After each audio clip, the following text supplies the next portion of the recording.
Muy bien. Faltan pocas horas para que se elija en la provincia de Buenos Aires. Es partido de ida y de vuelta en octubre. Para el gobierno es importante mostrar que tiene apoyo también ahí en la provincia de Buenos Aires. Nos vamos a meter con eso en el medio de este clima de estos audios en donde la escala máxima la puso Patricia Bullrich con un video que ahora les voy a mostrar, en donde ya compara esto con el caso Maldonado. Recuerdan que ella era ministra de Seguridad de Macri con el caso Maldonado, que paralizó al país como una final del mundo, pero en versión trágica, terrible, con 50 peritos sobre el cuerpo de Maldonado. ¿Se había ahogado o lo habían ahogado y lo habían plantado en el cuerpo ahí en el río? ¿Recuerdan lo terrible que fue, lo que se habló, los carteles de dónde está Santiago? ¿Recuerdan todo eso que pasó? ¿Hace bien Patricia Bullrich y el gobierno en igualar y en comparar aquel momento donde se querían llevar puesta no solo a Patricia, sino al gobierno de Macri, calculando y diciendo eso eran Falcon Verde, lo chuparon, es una réplica de la dictadura? Con este momento, bueno, esta escala, esta vara la puso ahí el propio gobierno. Nos metemos de entrada con eso. Está Carlos Fara, que es analista y consultor político. Está Martín Tetaz. ¿Cómo están? ¿Qué tal? ¿Cómo te va? Buenas noches. Está Joaquín de la Torre. Buenas noches, gracias por la invitación. Va a ser muy importante charlar en un ratito con la doctora Sandra Arroyo Salgado. Doctora, bienvenida. ¿Cómo está? ¿Qué tal? Buenas noches, muy bien. En un ratito voy a estar charlando mano a mano con la doctora.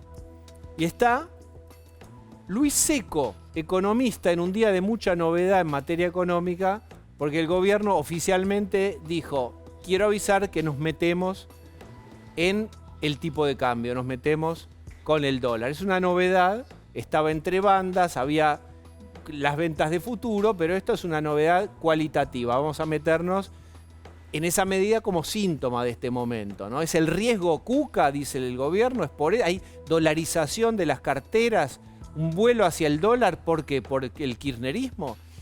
Bien, primera cuestión, Joaquín de la Torre.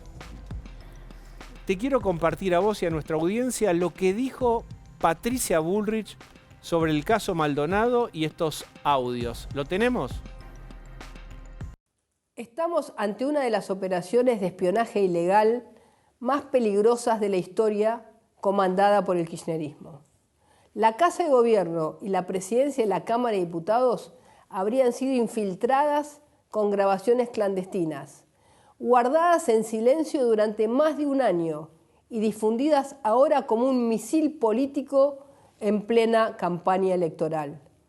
Esto no es una mera filtración, es un ataque directo a la democracia argentina, una operación planificada y concertada en todas sus etapas: grabación, tiempo de espera y ejecución en tiempo electoral, digna de una organización política con fines claros: volver a la Argentina que estamos dejando atrás. Esto ya lo viví con Santiago Maldonado. A 2 meses de una elección nos inventaron un muerto. Pasamos 82 días bajo una de las mentiras más brutales que se recuerden en democracia. Inventaron audios, inventaron testigos, inventaron una historia entera para destruir al gobierno. Y muchos repitieron esa mentira sin chequear nada. Fue una de las operaciones más siniestras que vivimos. Y hoy, los mismos de aquella vez están repitiendo el mismo libreto.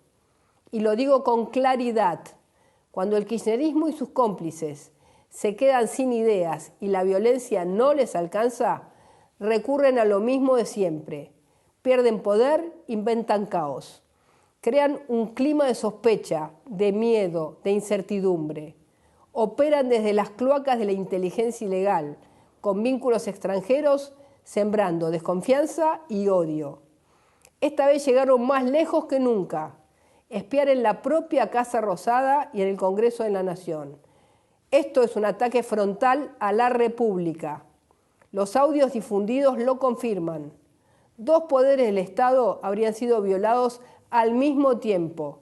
Una gravedad inédita en la democracia argentina. Su método está claro: obtención clandestina de audios, reserva durante meses y difusión escalonada en episodios, exactamente como una extorsión política. Los que difunden material ilegal no están informando, están operando, desinformando. Saben que la fuente es clandestina, saben que los audios están manipulados y que el momento electoral no es casual. Esa conducta es real malicia, ya lo dijo la Corte Suprema de Justicia de la Nación. Si se confirma un delito, los responsables van a responder ante la justicia. Y que quede claro, ningún gobierno serio y responsable puede elegir la inacción frente a la posibilidad de que se haya grabado a un funcionario de primera línea en la Casa de Gobierno y el Congreso de la Nación. No importa de quién venga, lo que importa es el funcionamiento sin miedo de nuestras instituciones republicanas. Bien, yo quiero que presten atención a cómo armaron este video de Patricia Bullrich con la bandera en una posición institucional máxima, con una sobriedad máxima, casi como si fuera, no lo es, porque es un ministerio y está difundido de otro modo, casi como si fuera una cadena nacional donde se le avisa a la población algo de extrema gravedad. Ahí subió la vara en ese nivel de gravedad institucional, un atentado a la democracia o riesgo a la democracia. Ahí colocó el gobierno esto que no son los audios de Españolo, me refiero a los audios donde están grabando a Karina y donde sí extorsivamente cierto periodismo dicen, miren, acá ya hay 12, 10, 9, los vamos a ir difundiendo. Entonces, pará, ya no es un ejercicio periodístico. Vos estás apretando y diciendo, si vos tenés un tema, andá a denunciarlo en la justicia y lo vas difundiendo periodísticamente con una denuncia a la justicia. Pero si vos estás jugando a que tengo algo y quiero enloquecer al gobierno, ya me parece otra cosa. Pero esta es mi mirada. ¿Cuál es tu mirada? Y sobre todo, ¿cómo escaló Patricia Bullrich y en el nivel que puso esto? Lo último lo comparto. Patricia demostró que es un animal político de los más importantes de la Argentina. Creo que hizo un buen planteamiento, una excelente correlación con un hecho que ella sufrió personalmente, que fue grave. En aquel momento yo era parte del gobierno de la provincia de Buenos Aires y todo el gobierno le pedía a Mauricio que la echara a Patricia porque creía, se había convencido... Era el fusible. No, y hasta se había convencido de que eso era verdad. Y después el tiempo y las pruebas demostraron que nada de eso había sido verdad. O sea, que ella sufrió en aquel momento todo aquel proceso. Es viva, es inteligente, tiene timing y feeling político como pocos políticos en la Argentina.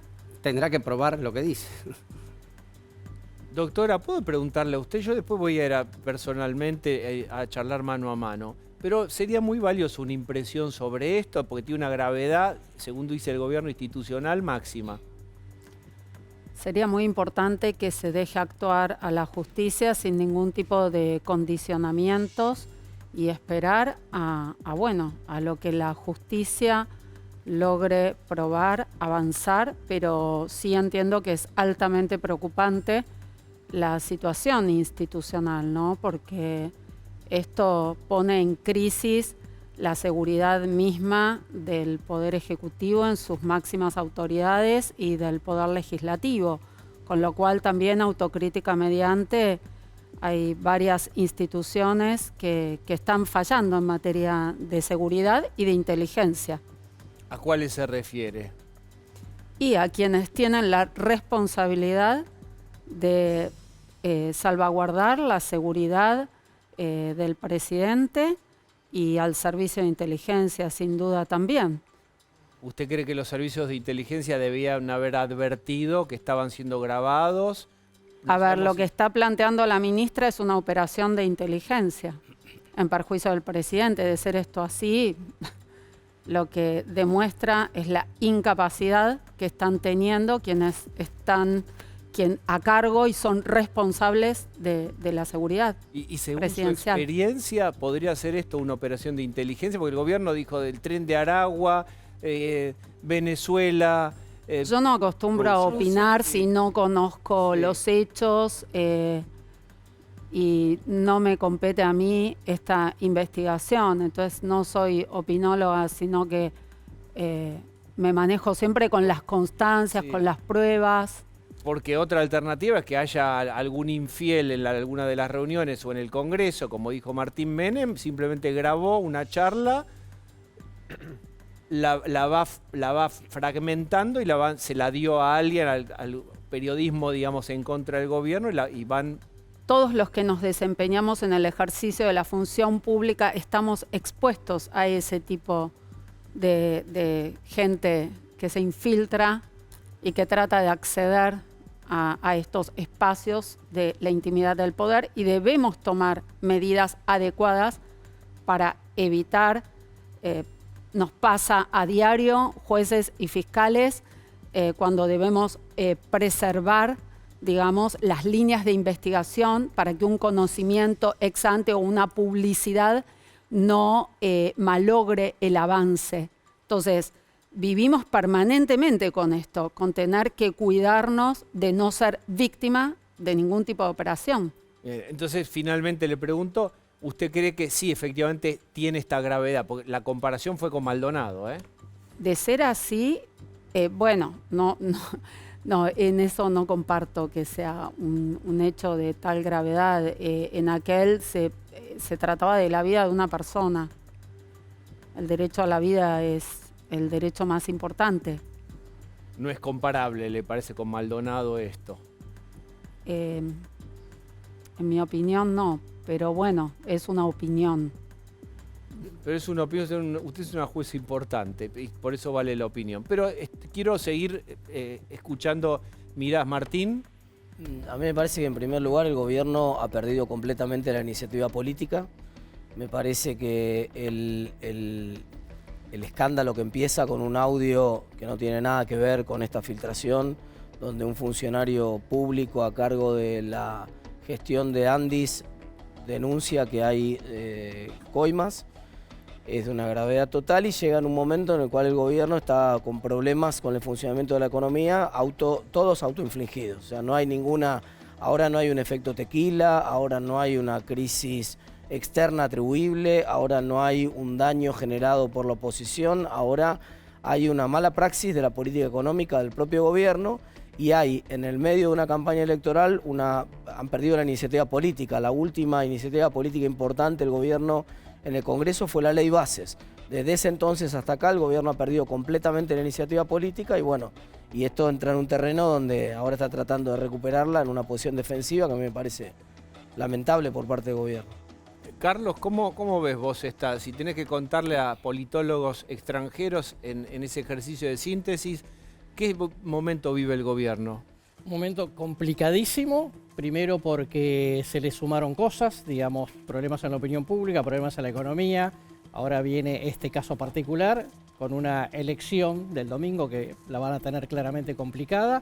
Me parece que el gobierno, más allá de lo que haya dicho Patricia Bullrich, me parece que tendrá que tener buenas pruebas para convencer a la opinión pública, más allá de la justicia, porque hasta acá, para la opinión pública, esto huele a corrupción y el gobierno está como manotazo ahogado tratando de tapar la cuestión, ¿no? Entonces, desde ese punto de vista, me parece que, digamos, y lo venimos viendo ayer, hoy en grupos focales, el tema de la gran conspiración no prende, ¿no? Si todo el mundo piensa que el gobierno está tapando. Con esto de los audios de Karina, que graban a Karina. Totalmente. ¿Y es algo hecho por el gobierno en esta hipótesis o es algo que le pasó y lo aprovecha? Bueno, a ver, creo que el gobierno trata de aprovechar la situación para algo que, bueno, por ahora es un audio, digamos, relativamente tranquilo, veremos qué más hay, pero que en todo caso todo va en la cola de los audios de Españolo y todas las sospechas que se disparan alrededor de eso. Bien, Luis, hoy tomó una medida el gobierno. ¿Qué medida y si es o no síntoma de algo? Sí, bueno, es síntoma de la preocupación que tiene el gobierno de que se le desbande un poco el objetivo de mantener bajo control el dólar y los precios. Pero déjame decir algo que me parece muy importante. Buena parte del descontrol económico es mucho previo a los audios, previo a Españolo. O sea, vos tenés en cuenta que desde que se abrió el cepo, las personas humanas acumulamos 17.400 millones de dólares en 4 meses y pico, digamos, de demanda de atesoramiento de dólares. O sea, hay una suerte de desconfianza. Usualmente los años electorales pasa, Pero me parece que es algo que viene arrastrando la economía en un contexto aparte donde está estancada desde el fin del primer trimestre. O sea, tenés varios síntomas dando vuelta que no se pueden adjudicar a los audios y que, como decía Martín, tienen mucho que ver con la forma en la que se hace la política económica, ¿no? Pero concretamente, ¿por qué mencionabas el cepo? ¿Lo ves? En su momento parecía un acierto político, le dio mucho aire, el gobierno salió de Libra, parecía que no se disparaba tanto la inflación, pero ahora empiezan voces a decir, ven, no había que salir. No, Ahora yo estoy totalmente en desacuerdo. Yo creo que hay que dejar libremente el mercado. El cepo era una anomalía que había que sacársela mucho antes. Pero también te refleja mucho lo que está pasando, el costo de tomar las decisiones tardíamente. Porque esta fase 3 que estamos viviendo ahora debió tomar lugar mucho antes. Y ahora el gobierno dice, bueno, voy a intervenir porque no quiero que suba. Cuando antes había dicho, jamás voy a intervenir. Entonces, ¿y cómo interviene? ¿Sale y vende dólares directamente en el mercado? Antes venía interviniendo tratando de dar señales sobre la tasa de interés, después lo hizo sobre el O mercado. sea, pierde reservas para esto. Sí, de hecho hoy los rumores son que se habrían sido cerca de 200 millones de dólares de un stock, porque eso es lo más importante que hay que tener en cuenta, que son solo 1.700 millones que tiene el Tesoro para intervenir. Si sigue a un ritmo... ¿Cuánto tiempo? Y bueno, saca la cuenta, faltan 30 y pico de días para las elecciones. Los números no te dan, ¿no? Ahora, tengo una pregunta. Pero fíjate lo que está diciendo, litros de nafta contra kilómetros que te faltan para llegar. Una pregunta. En el último acuerdo con el fondo de abril, ¿no había una cláusula que permitía o que aceptaba que el gobierno podía intervenir en el techo y en el piso de la banda? ¿En el techo si se estaba escapando? No, incluso ¿Cómo era eso? incluso le permitía hacerlo dentro de la banda. Sí. En el comunicado oficial del Banco Central de la fase 3 en abril, dijo, vamos a intervenir vendiendo reservas si tenemos algún episodio que no nos gusta, digamos que genere inestabilidad, o vamos a comprar para acumular divisas. Lo que sucede es que al día siguiente que se dijo eso, Milei dijo que no lo iba a hacer, que solo iba a intervenir en el piso o en el techo, y ahí generó todo un ruido nuevo en aquel momento, y que ahora estamos viendo, ¿no? Que vos decís cosas que después no podés cumplir. Yo diría que esta es otra promesa incumplida que genera de nuevo una pérdida de credibilidad importante digamos, me parece que va a ser muy difícil de recuperar, digamos. O sea, tenés que pensar que después de las elecciones vas a tener que hacer algo muy distinto de lo que venís haciendo Bien, ahora, ¿no? dejemos esa frase y después retomamos en qué podría ser eso, porque hay un consenso, bueno, llegado hasta acá el gobierno, le sirvió mucho su narrativa, algunas medidas también, la baja de la inflación, etcétera, hay un control del dólar, ahora hubo alguna intranquilidad con eso y existe una intranquilidad. ¿Qué va a decir el gobierno en un ratito? Joaquín, la provincia de Buenos Aires, tenés números, tenés cálculos, hay partido de ida y de vuelta, septiembre. Primero la elección del domingo es una elección de 135 distritos, es una elección local. La suma de esas 135 elecciones va a dar un resultado, pero es una elección menor en relación a la importancia que puede tener la de octubre, que también creo que es una elección relativa. Porque el gobierno no tiene ninguna posibilidad en octubre de conseguir llegar a los 129 diputados, ninguna. Lo que necesita el gobierno en la elección de octubre es llegar a tener la posibilidad de sostener el veto con su propio bloque. Y eso lo va a alcanzar, gane por 1, gane por 3, gane por 5, gane por 7. La elección del domingo... Pará, porque es muy importante lo que acabas de decir. Todos compran lo que dice Joaquín de la Torre, por ejemplo, Gonza, de que si gana... por más, por menos, tiene blindaje del veto. Mirá, voy a buscarte es fundamental ese dato. Los números hoy no mirá, tiene blindaje acá, del veto. Hoy no, mirá. Hagamos la suma, Joaquín, si querés. Mirá, hoy tenés 39 de la Libertad Avanza, hay que ver cuántos se convierten. Tenés 6 de la UCR con Peluca, que van a seguir siendo seguramente aliados. Hoy tenés 33 de 35 del PRO. Y tenés, si querés, en algunos casos 3 del MID, porque Sago no le banca cualquier cosa a Milei. Después, mirá, se mataron con Jaldo, le metieron a Lisandro Catalán a hacer campaña ahí. Se mataron con Jalil, que era un aliado. Se mataron con Sáenz, pues le metieron a María Emilia Orozco. Y se mataron con Zamora, que en un momento estaba ahí de cerrar. Ahora, con este número, ¿dónde ves que puede haber una sumatoria que dé 87 a partir del 10 de diciembre? Los que se quedan más los que entran. ¿Pero cuántos van a entrar? ¿Vos pensás que tienen...? Eso es una... Decí lo que vos pensás. Yo sigo pensando que la situación del gobierno el 10 de diciembre va a ser mejor que la actual. El gobierno está terminando sus 2 peores años legislativos, agravados en este segundo año por su torpeza en la política electoral, como acabas de explicar, y tenés razón, y comparto, agravado este año. Ahora, si uno mira hasta marzo, Martín había dicho una cosa bastante parecida, si uno mira hasta marzo de este año, que es cuando la política electoral se mete de hecho en lo que tiene que ver con política legislativa, en lo que tiene que ver con política, en lo que termina teniendo que ver con la gestión, hasta marzo el gobierno tenía bastante controlado. El gran problema del gobierno empieza cuando la política electoral empieza a influir negativamente por acuerdos, por rupturas, como acabas de decir, por malas listas, por un montón de cuestiones, por lo que pasó el otro día en Corrientes, por equivocaciones claras de tácticas electorales, empieza a cometer errores y eso termina trayendo problemas en la política legislativa, en la política, En el vínculo con los gobernadores. en los porque vínculos Corrientes y en la gestión. Y va a traer problemas también en la economía, porque para mí la elección del domingo son 135 elecciones y no tiene nada que ver con la de octubre. Pero también creo que los malos resultados tienen alguna influencia y terminan teniendo alguna influencia. Yo creo que la elección del domingo son 135 elecciones. Cuando termine el domingo a la noche, yo me puedo equivocar, también es mi teoría, vamos a mirar los 135 municipios y vamos a ver cuántos ganaron y cuántos perdieron. Yo digo que van a ganar más del 80% de los intendentes, van a ganar sus elecciones locales y eso va a arrastrar hacia arriba resultados que no tienen nada que ver con lo que va a pasar en octubre, ni siquiera tiene que ver con las Vos decís que la gente va a votar Ni lo siquiera local, tiene que ver- su metro cuadrado, No, su no es- pueblo, su ciudad. Yo estoy seguro que va a votar eso. Bien. Porque voy a un municipio, miro todo lo que ¿Vos- pasa en ese vos creés que municipio no se va a y el evaluar único la que está haciendo economía, por ejemplo? único que está haciendo campaña en cada municipio Es el intendente. es el intendente. Bien. Y alguna oposición menor de cosas. Y en los 135 distritos pasa eso. ¿Va a haber alguna influencia de la boleta violeta o del azul? Sí, va a haber. Para mí, menor respecto de lo que va a tener la influencia en los 135 elecciones locales. Bien.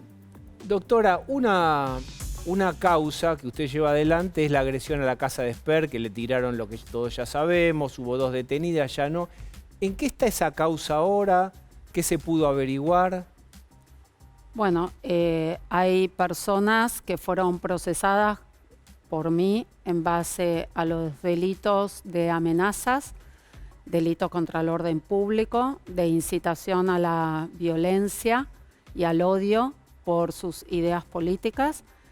También concurre el delito de malversación de caudales, porque recordemos que este hecho lo cometieron una de estas funcionarias haciendo uso de un automóvil que estaba afectado al municipio de Quilmes. También hubo una alteración de las chapas patentes usadas, que también constituye un delito, es decir, hay un concurso de delitos por el cual estas personas fueron procesadas y hoy en día está en grado de apelación en la Cámara de San Martín. ¿Esto llega, la investigación, por ejemplo, hasta la Intendencia de Quilmes?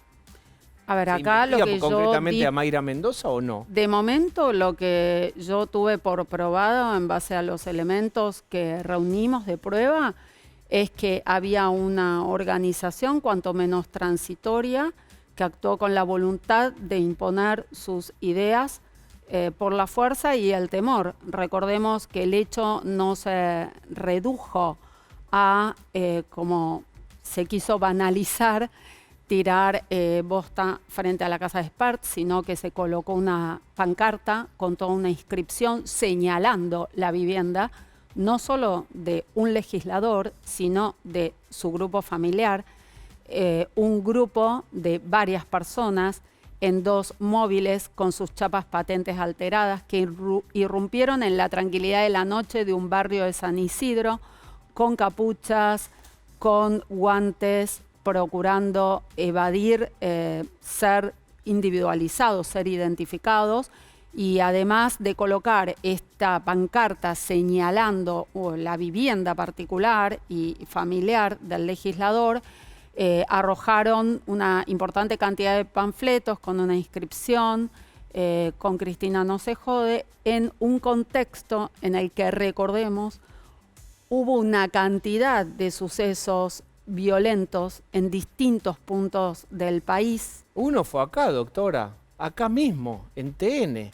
Yo no sé cómo está la justicia con eso. No. Pero acá rompieron todo, usted lo recuerda. Bueno. Y de casualidad no nos rompieron la cabeza cualquiera de nosotros porque fue grande Dios y justo no bajamos. Por 30 Pero estaban 30 temblando segundos. compañeros nuestros. Fue una casualidad. Lo que a mí me parece importante destacar es que la justicia tiene una organización en virtud de la cual yo actúo en un territorio determinado, que son los municipios de Vicente López, San Isidro, San Fernando y Tigre. Yo las amenazas no las relativizo, las investigo. Fui víctima de amenazas, mi familia fue víctima de amenazas, y recordemos que también en un año electoral las amenazas que tenía el padre de mis hijas, el fiscal Alberto Nisman, se concretaron. Y pese a haber sido denunciadas y siendo investigadas, nunca fueron esclarecidas. Entonces, yo las amenazas, trátese de quien fuere la víctima, las investigo, no las relativizo y siempre he avanzado porque se ha hecho como un paralelismo o una comparación. Yo no puedo opinar sobre lo que hacen o no hacen otros colegas. Yo aplico la ley y trato de llegar a la verdad agotando todas las medidas de prueba a mi alcance, actuando con inmediatez, procurando la detención de las personas que aparecen prima facie como responsable, secuestrando todos aquellos elementos que pueden demostrar, que contienen evidencia, que pueden probar el hecho, como es el caso de los celulares. Y bueno, actúo de ese modo, con todas las herramientas que la ley me da. Y entiendo yo que mi deber funcional es aplicar la ley. Y hoy día las amenazas son un delito. Un daño agravado es un delito. Una alteración de chapa patente también lo es. ¿Cómo porque se llama a veces el delito, digamos, que por el cual están procesadas estas personas? Que usted señala algo, no fue un acto impulsivo de alguien que salió de un boliche y ahí vive Esper y le tiraron algo. son amenazas coactivas agravadas por el anonimato, delitos contra el orden público del artículo 213 bis también concurre en este caso, el delito de incitación u odio contra una persona por sus ideas políticas en este caso, que está previsto en la ley discriminatoria, la ley 23.592, el delito de malversación de caudales públicos, que es cuando a un bien que está afectado al uso público se le da un uso distinto de aquel para el cual está previsto, y el delito de alteración de chapas patentes. Entonces, todo este concurso de delitos es el que yo considero que concurre en este caso, en base a las pruebas que fui reuniendo. Falta todavía peritar los celulares en detalle. Esto está en pleno curso porque no nos olvidemos que hubo funcionarias públicas que se presume podría haber habido una alteración de esos celulares porque en el caso de una de ellas el celular nació el día que nosotros lo secuestramos. No tenía actividad anterior. Esto es altamente llamativo y por esas razones, que es un entorpecimiento de la investigación, porque se presume que o hubo una maniobra de cambio del celular o maniobras de borrado. Entonces, esto, en mi opinión, era una intención de perjudicar el avance de la investigación y por eso en su momento mantuve la detención. Me permite, el director de cámara, quiero avisarle que quiero salir de acá y quiero ir a hablar personalmente, si me permiten, con la doctora. Doctora, a usted le hicieron, la saludo formalmente, a usted la denunciaron por esta causa, ¿verdad? Sí, me hicieron un pedido de juicio político. Yo igual tuve varios pedidos de juicio políticos y son, bueno, las reglas del juego. ¿Y usted qué tiene para decir sobre eso? Porque desde el Ministerio de Género de la provincia creen que se sobredimensionó y que hay una persecución. Yo retomo este tema porque sigue ahí, digamos, no está ahora en tapa, pero circularmente puede volver. Y es que fue una exageración, que no era para tanto, que la perseguían por mujer y por ideas políticas. Recuerdo eso. Mira, a mí no me condiciona que me hayan pedido juicio político. Me ha pasado en otras oportunidades. doy explicaciones donde deba darlas y yo me manejo con las constancias del expediente y con la ley. Lo que pasa es que lamentablemente somos un país, que ya lo dijo Nino, un país que vive al margen de la ley. No estamos acostumbrados a respetar y a hacer respetar la norma. Entonces, yo entiendo que la crisis institucional que hoy estamos viviendo es preocupante en los 3 poderes del Estado. Los últimos sucesos acaecidos así lo demuestran. Y la realidad... ¿A cuáles específicamente se refiere? Y, por ejemplo, usted hacía referencia a si hubo una operación de inteligencia o no en Casa de Gobierno, en la Cámara de Diputados, al grabar estos audios, las filtraciones.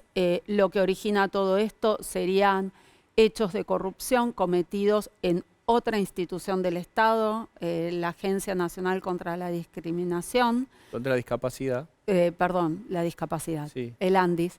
Entonces, esto demuestra que hay una crisis institucional en el Poder Ejecutivo, que no está funcionando las medidas de seguridad para preservar el desempeño en condiciones de normalidad de las funciones del presidente, de la secretaria, de la Secretaría de la Presidencia y también en la Cámara.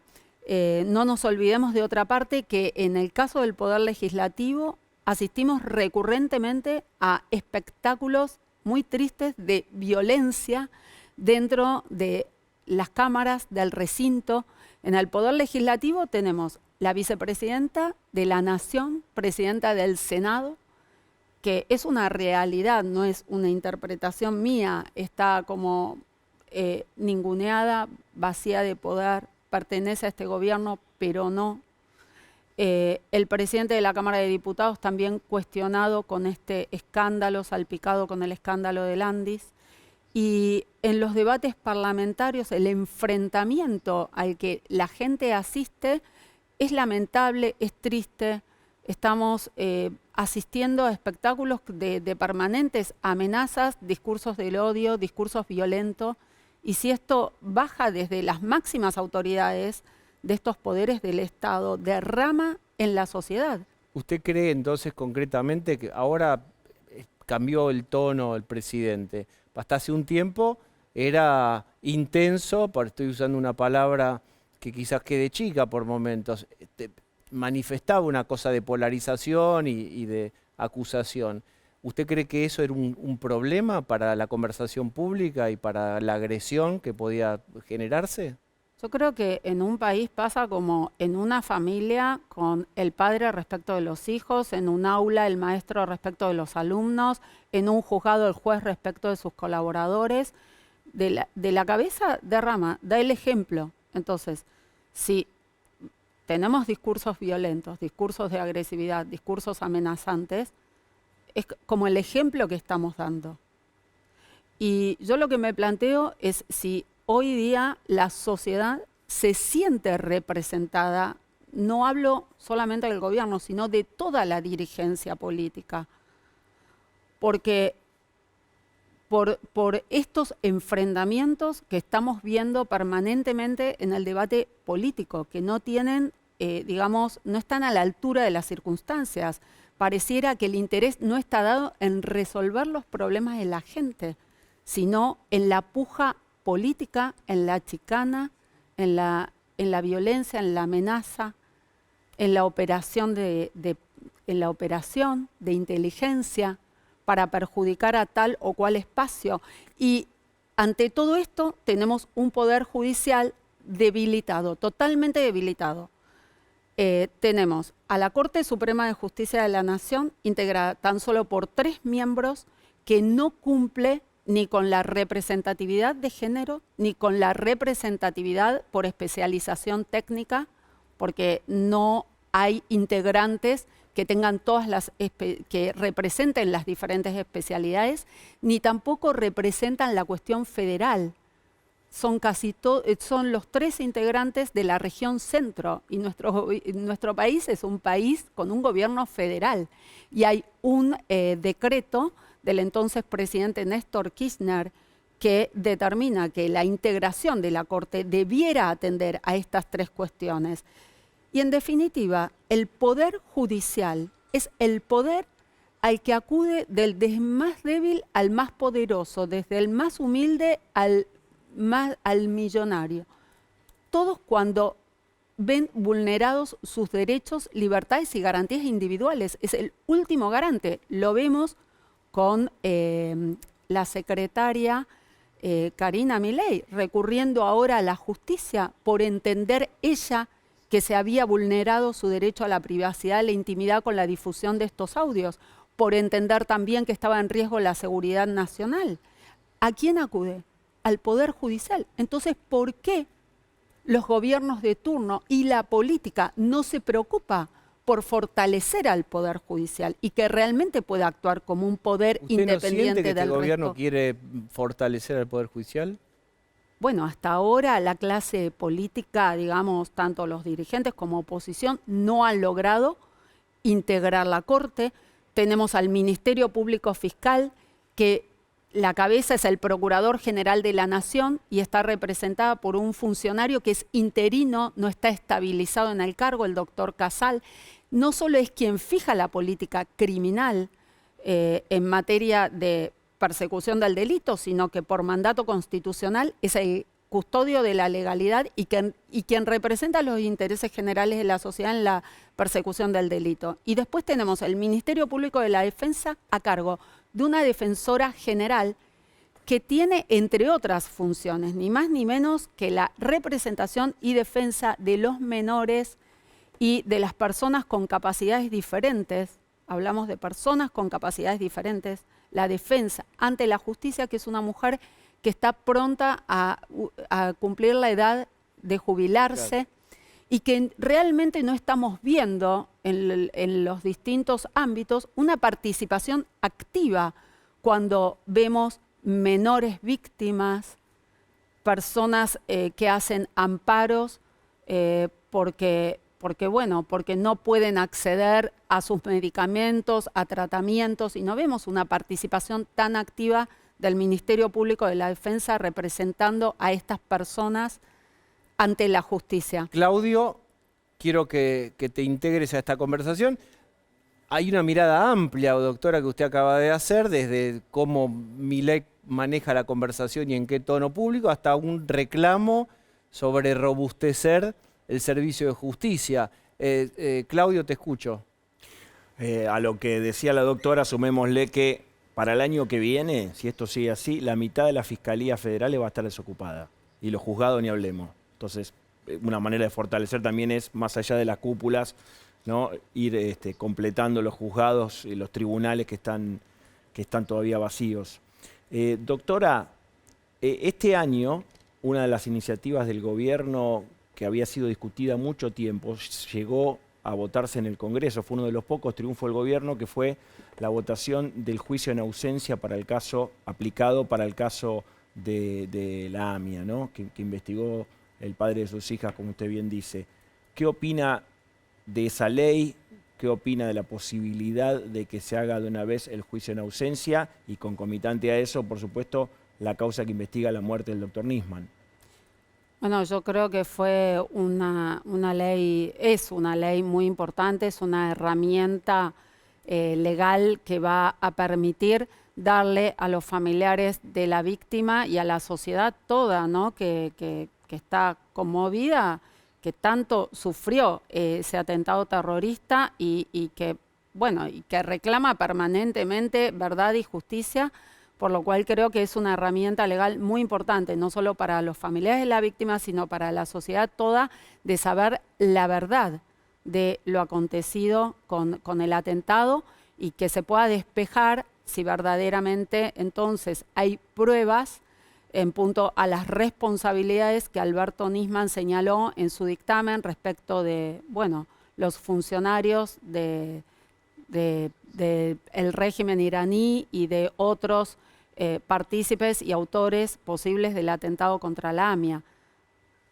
Y finalmente quiero preguntarle, esto es más personal y más familiar, pero se cumplen 10 años del asesinato de Nisman, quiero preguntarle cómo están sus hijas y también qué les pasa a ustedes, a usted también, cuando una parte de cierta clase política sigue insistiendo en que no hay ninguna prueba de que lo asesinaron, de que se angustió muchísimo Nisman porque le prometieron de los servicios de inteligencia supuestamente una pieza del rompecabezas y no se lo daban, y entonces, como iba a enfrentar al kirchnerismo en el Congreso, se drogó y se mató.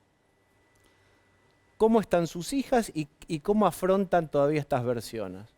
Bueno, mis hijas, gracias a la ayuda de muchísima gente, de la sociedad civil, del periodismo, de los lugares donde ellas asistieron para educarse, para realizar actividades deportivas, gracias a la ayuda de toda esta gente están muy bien.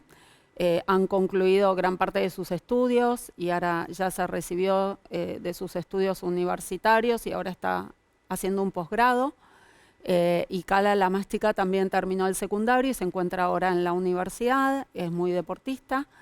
Con respecto a este tipo de apreciaciones, nosotros nos acostumbramos a vivir con esto. Cuando uno es funcionario público se transforma en una persona pública que despierta el interés público. Y creo que frente a esta situación ceden otras cuestiones, se relativizan que tienen que ver con la vida privada, la vida personal. Y si bien uno no comparte estas apreciaciones, porque conocemos las pruebas que hay en el expediente, lo respetamos y por sobre todas las cosas está la libertad de expresión. Entonces, todos son libres de tener su opinión al respecto y de expresarlas, si bien las constancias de la causa demuestran que Alberto Nisman fue víctima de un homicidio. Lo dice con un poco de dolor. Y porque nosotros sufrimos mucho, muchas cosas se dijeron, pero nunca fui a la justicia para pedir ninguna medida que coarte la libertad de expresión de nadie. Y además asumo como funcionaria pública que nuestra vida funcional, sin duda, pero también en muchas ocasiones la vida personal, privada, familiar, está más expuesta al escrutinio público. Y esto lo sabemos, y además es la jurisprudencia fijada por la Corte, siguiendo los lineamientos de la Corte americana en tantos otros precedentes. Cuando se trata del ejercicio de la función pública, el derecho a la privacidad, a la intimidad, es relativizado, cede frente a la necesidad de la transparencia y del acceso de la sociedad al conocimiento de la cosa pública. Tiene que ver con la publicidad de los actos de gobierno, que creo que eso es lo más importante para preservar la seguridad nacional y la institucionalidad. Así que como juez federal y como fiscal federal que investigaba ni más ni menos que un atentado terrorista grave sucedió en nuestro país, yo siempre entendí que estábamos expuestos a que, bueno, al interés público y a que su muerte sea una cuestión pública respecto de la cual la gente opina más allá de las pruebas del expediente. Muchas gracias por haber venido hoy, le agradezco especialmente. No, muchas gracias por el espacio. Bien, vuelvo hacia la mesa. Creo que hay alguien esperando. ¿Hay? Descompresión, aló.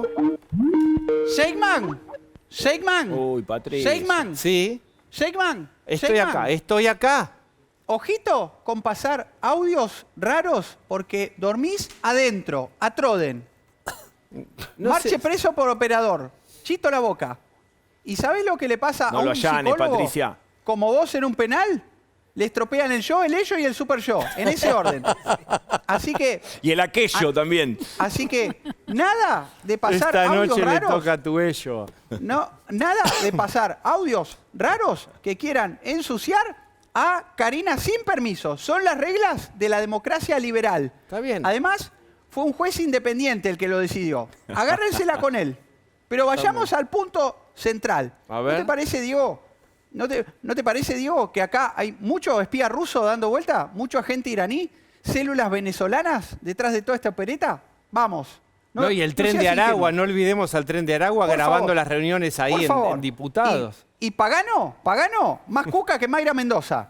Vos entraste por la Libertad Avanza y ahora te diste vuelta como una media. No me gusta la gente que se da vuelta, que cambia permanentemente, Es traidora. lo peor- Eso el no peor se hace. pecado, el peor pecado. Jamás haría algo así. Además, Diego, hasta ahora no mostraron ni una sola prueba concreta. ¿No viste al uruguayo vendehumo ese que Es prometía terrible. audios escandalosos? Sí, terrible eso. Nos baiteó. Puse el programa. Dije, ¿qué se viene después? ¿Un discurso de Pepe Mujica? ¿Van a poner aunque sea Espalter? No. Ese, ¿sabes qué es? Es un agente cubano reclutado por Víctor Hugo Morales. Y Pero acá, por eso ojo, no se entiende por qué ojo. sobrereaccionaron Mirá, tanto. Ojo, porque prevenimos el delito. Nos adelantamos a los hechos. Bien. Ojo que también hay mucho olor a servicios de Corea del Norte financiados por el emir de Qatar, que ya sabemos muy bien de quién es amigo. Ni esa inversión Sí, sí. viene. Como lo empernamos al pobre Macri, puso el gancho y a la semana explotó todo. Un timing bárbaro tuvo, pero ahora el PRO está con nosotros. Así que les pido a todos los argentinos que no se dejen psicopatear por el kirchnerismo. Españuelo, un topo que nos pusieron desde Moscú. Es tan evidente que ni necesito aportar pruebas. Por eso, Putin, deja de joderlo a Zelensky y financiar a Españuelo.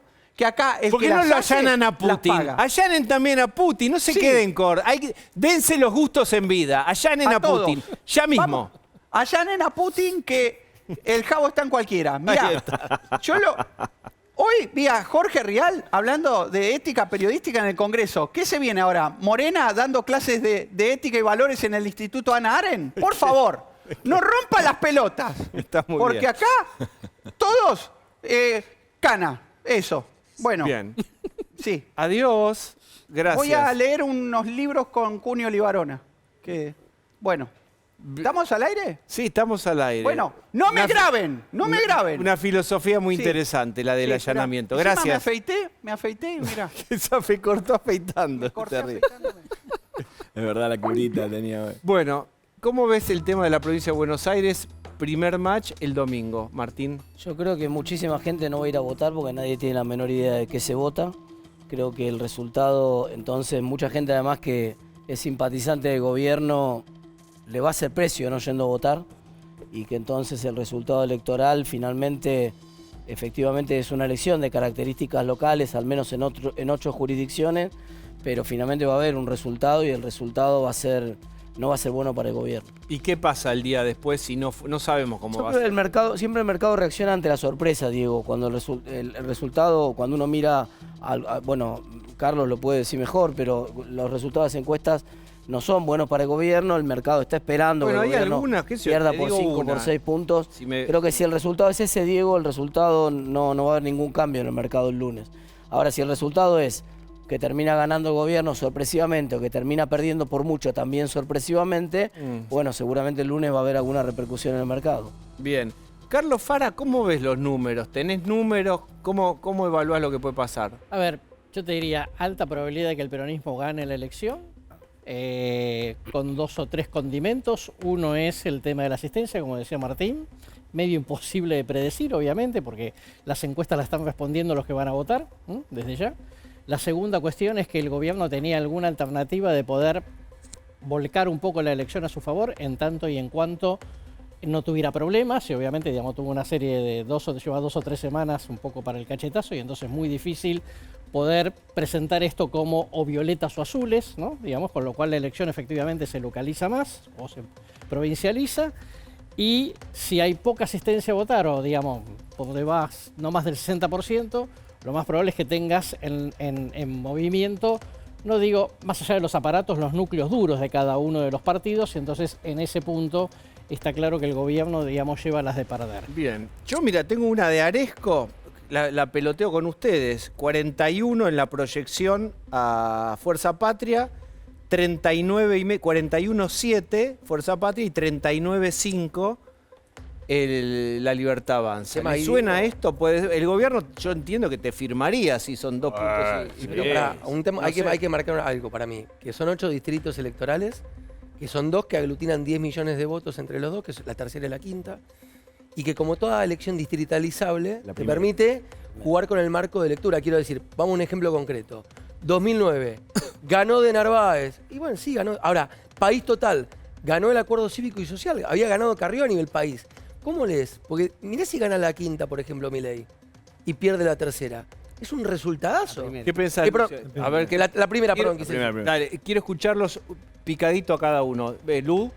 Yo tengo una pregunta para Carlos. El gobierno le puso muchas fichas, pero también a esa alianza entre la Libertad y Avanza y PRO en la provincia de Buenos Aires. ¿Eso no garantiza un piso más alto para el gobierno? En 2023, si esa ecuación se hubiera concretado, habría sido un resultado muy beneficioso para Milei. Sí, si fuera a votar la misma cantidad de gente, ¿no? El problema que está teniendo el gobierno es que el votante Juntos por el Cambio 2023 está decepcionándose.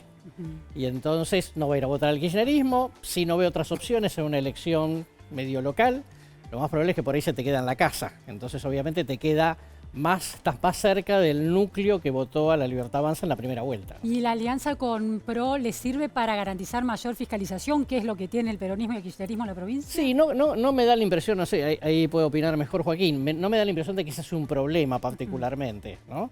La cuestión, digamos, me parece que tiene que ver con el hecho de cuánto entusiasmas a esa gente ir a votar. Bien, Joaquín, y quiero escuchar un poco de economía también con Luis, ¿eh? Y ojo que el PRO es una parte de Juntos por el Cambio.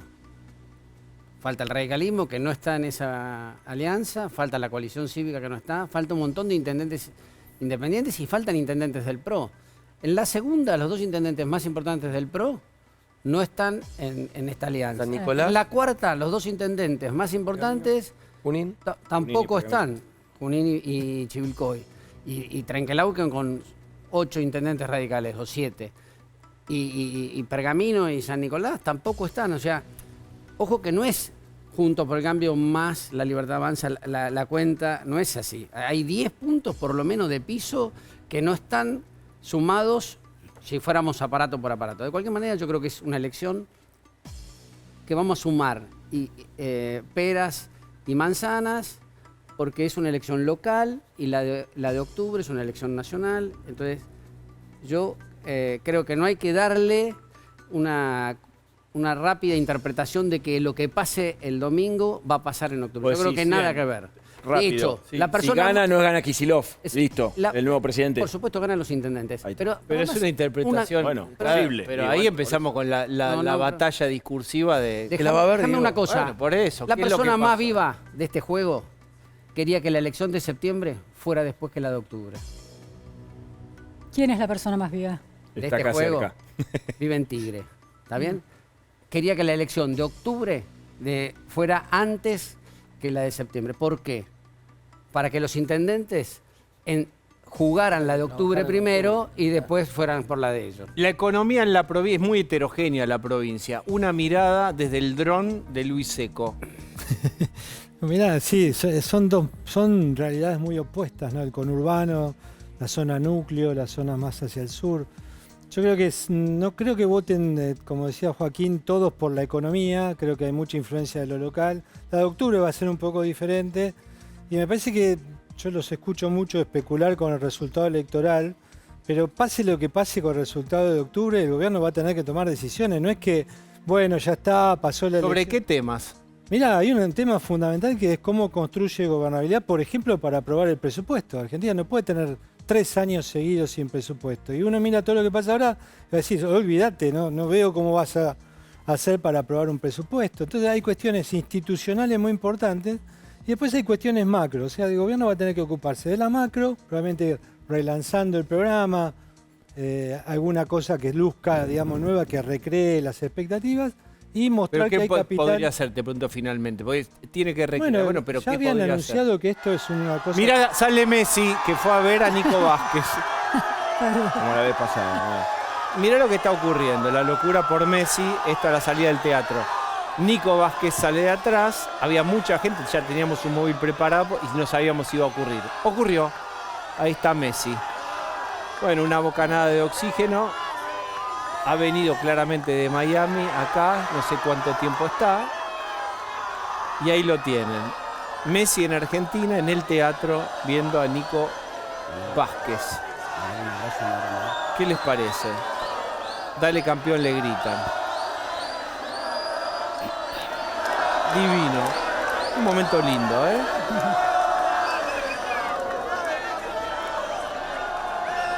¿Qué les parece? Excelente. Qué lindo, ¿no? Luis, completá, Luis. No, digo, me parece viendo esto que no hay un Messi de la economía que pueda llamar y van todos atrás. Habían prometido algo. Estamos convencidos de que esta vez es diferente porque Messi lo dice. Yo lo que creo es que tenés un gobierno que tiene necesidad de construir capital institucional, que es lo que claramente le falta a Argentina. Eso se tiene que traducir en leyes que se aprueban, que se puedan aprobar y no contar con esta idea, bueno, que si tiene o no los votos para que no le rechacen los vetos y demás. Y después tiene que resolver la macro. Mi juicio, como ya había anticipado el gobierno, tenemos que ir a un régimen mucho más claro, más transparente, probablemente con una flotación, con reglas más claras, flotación total, sin cepo para las empresas, y una política monetaria un poco más reglas, basada en reglas, más previsible, ¿no? Muy bien. Mientras tanto, ha llegado al estudio nuestro Messi. Lo quiero agrandar porque después igual le dura 48 horas lo que vos le trates de meter de autoestima. No, igual le dura. Berna, vamos, todo tuyo. ¿Qué tal? Buenas noches, amigos. ¿Todo Ay, bien? ¿en serio qué Tengo es? algo para Patricia. Una verdadera escucha Vean esto, soviética. Dale. Muy fino lo que les traigo hoy, ¿eh?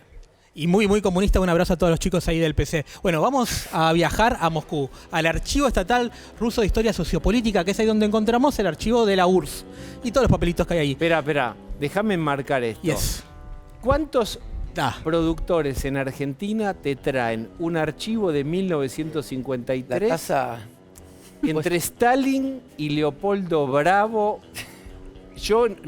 Quieren robárnoslo, quieren hacerles Sale ofertas caro, laborales, no está en Sale venta. muy Berna, caro, dale. muy caro. No estoy ensobrado todavía, ¿eh? Dale. Todavía. Dale. Todavía. Bueno, en 1953 todavía vivía Stalin y Argentina tenía embajador en la Unión Soviética y Leopoldo Bravo, el embajador argentino en la Unión Soviética, se junta con Stalin. Se junta en febrero del 53 y tiene una conversación muy divertida. Embajador que vamos a ver peronista, en adelante. Adelante. Bravo le dice que esta visita para él quedará en su memoria y Stalin dice, recibir a los embajadores es mi obligación. Buena onda, como con... Amor no correspondido. Bravo le dice, Perón inició un movimiento de independencia. Y Stalin le dicen, ¿Argentina no es un país independiente? En el medio también le dice, Lo tenía ¿ustedes claro. hablan español? Y después Bravo le dice, lo veo a usted en buen estado de salud, alegre y jovial. Stalin le dice, el embajador evidentemente exagera. Tenía ¿Y por qué razón. exagera? Tenía Porque, razón. tarán, un mes después Stalin se murió. Excelente cierre, excelente, Berna. Un aplauso a Berna, muy bien. Menos visión que... Con esto nos vamos a la TAN. No digas, no No, déjalo ahí. Menos Déjalo visión ahí. que nadie. Vale.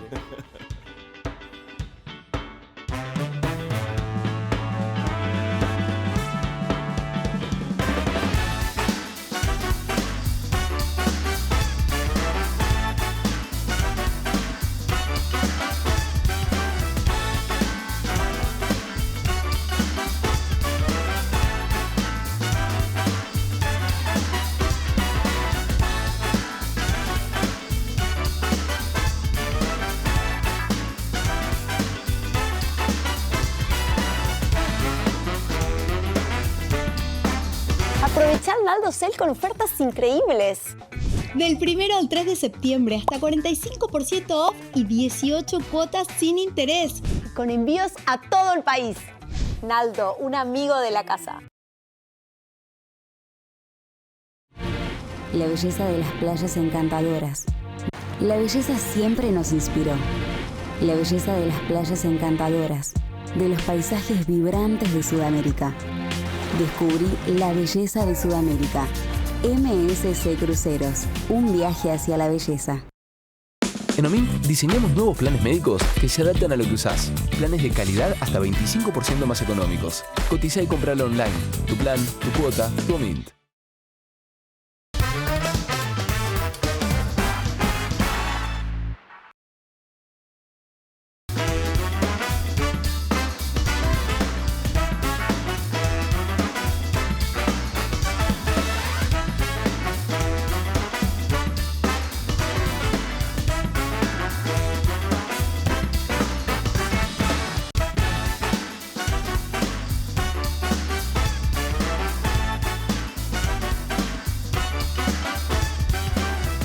Aprovechad Naldo Cel con ofertas increíbles. Del 1 al 3 de septiembre hasta 45% off y 18 cuotas sin interés. Con envíos a todo el país. Naldo, un amigo de la casa.